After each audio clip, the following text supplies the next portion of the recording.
Berlin's film frenzy gets underway, Her Majesty's magnificent sense of style and the art market's digital reach. That's all coming up in today's show. Well, we're kicking off with Europe's most accessible, edgy and often political film festival. The Berlinale is taking place in the German capital. François Ozon's latest film, Peter von Kant, opened proceedings there. That's a reimagining of German director Rainer Fassbinder's movie The Bitter Tears of Petra von Kant. And at this, the 72nd celebration of international cinema in Berlin, jurors have expressed just how happy they are to return to a more traditional screening schedule after the ups and downs of the pandemic. Well, here's more from the jury president. I woke up this morning just so excited to watch these movies. I was telling all my colleagues how excited I am. I was like, "Are we gonna watch? When are we gonna watch another movie?" I'm feeling like a kid here, and these guys are the perfect partners in crime here to go through this. We already talk so much about cinema and what it means, and for me it's perpetual student. So to study every movie and learn from it. Next, to a head of state known for her longevity, her discretion and her fabulous deployment of colour. Queen Elizabeth II passed an historic milestone this week, marking 70 years on the throne. At 95 years old, she's still got a keen eye for style, with vibrant outfits and matching accessories that make her stand out from the crowd. James Mulholland explains how her royal personality radiates through her robes. An emblematic wardrobe highlighting 70 years of reign in all shades of the rainbow. Fluorescent green, candy pink, canary yellow. At each public appearance, Queen Elizabeth II knows how to set the tone. A vast palette of colours, an elaborate style that allows her to be seen from afar and by all. At Buckingham Palace, nothing is left to chance. It's crucial that nothing clashes. It's not just decor, it's also about culture, with preferences for certain colors in different parts of the country. The Queen surely waits until the last moment to choose her outfit, but here too, there's some mystery. When it comes to personal preference, one does not speak of it often because the Queen's choice of dress is a service to the Crown. Each attire matches the occasion with the grandest, save for the most official. It's essentially a uniform, which the Queen personalises with a few strategically chosen jewels. I think there are times when Her Majesty does convey her personality through the symbols that she wears. So, for example, when she travelled to Canada, she wore a diamond brooch of the Canadian maple leaf. Details sometimes seen as overt political statements by the Queen, who's obliged by office to keep out of politics. In Parliament, in 2017, this blue hat stirred controversy. This hat is surely the most talked about item of clothing in 70 years of reign. It was right in the middle of Brexit. The British people saw the Queen wearing a blue hat with little yellow daisies. Everyone said, "This is not happening. The Queen is wearing the European Union flag on her head." While some of her choices of dress have been less lauded by the British tabloids, it hasn't stopped her rubbing shoulders with fashion royalty like the renowned stylist Anna Wintour. After 70 years wearing the crown, the Queen is, in her own right, a fashion icon. Well, fans of the Beatles got a chance to snap up a poignant piece of memorabilia recently in the form of the handwritten lyrics to the song Hey Jude.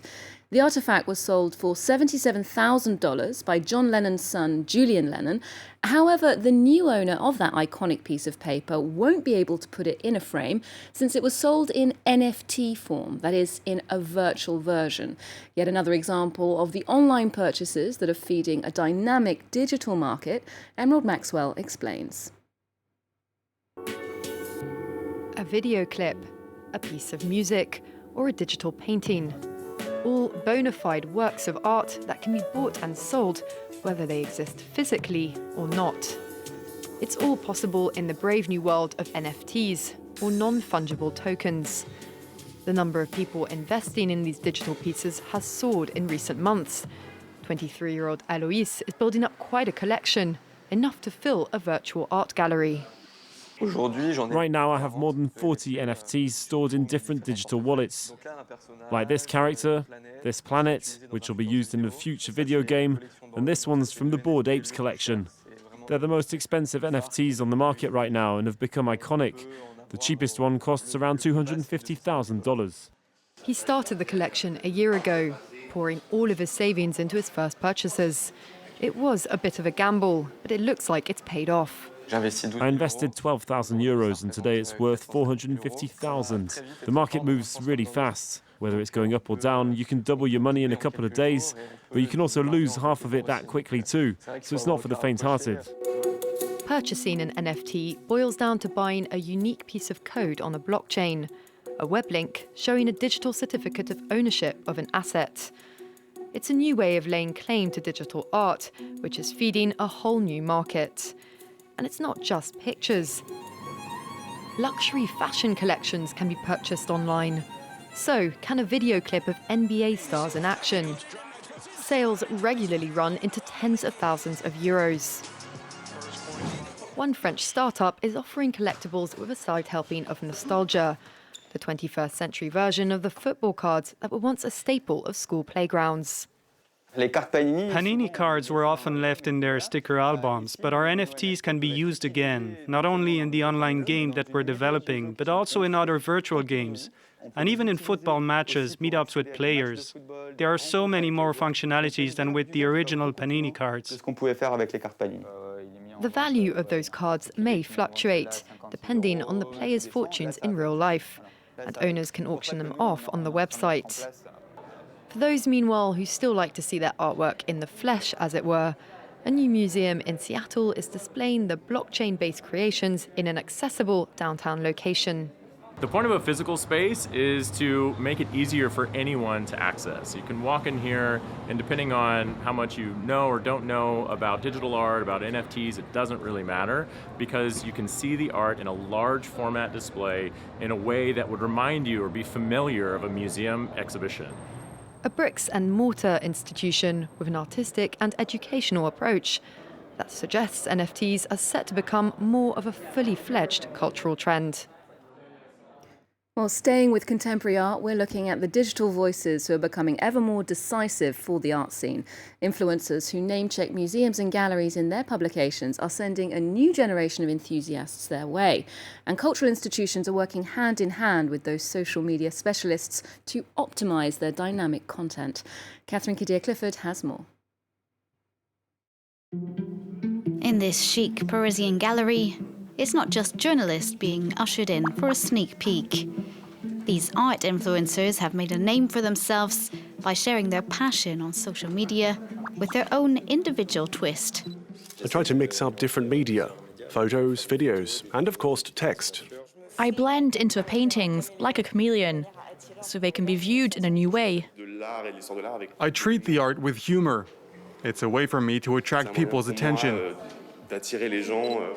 Over the past 3 years, cultural organizations have been increasingly calling on them, keen to snap up original content, promoting their exhibitions. We naturally began inviting influencers to press tours. These are people who, in their own way, speak about exhibitions, publicize them, and share them with their followers.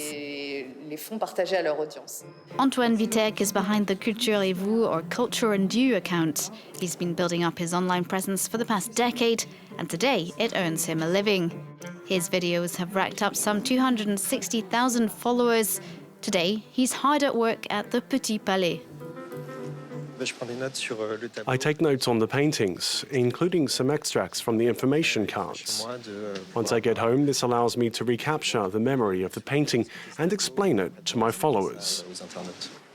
The result takes a more playful tone than traditional press coverage, attracting a younger audience. Today, he's here on his own initiative, but sometimes he's offered paid work by museums. We normally pay a few €100.